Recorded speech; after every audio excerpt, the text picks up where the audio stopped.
Okay, in this video demonstration, we're going to show you how to press and release the e-stop. We're going to go ahead and pretend that we're going to space 105. 105, we're going to press OK. Now we're going to press the e-stop.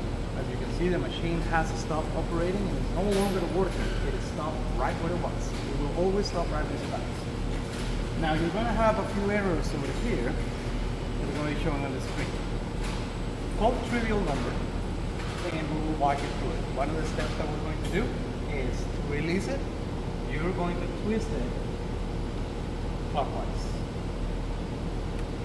Then you're going to release. And you're going to press the continue button in the screen and the machine will go back to operation. Thank you for watching.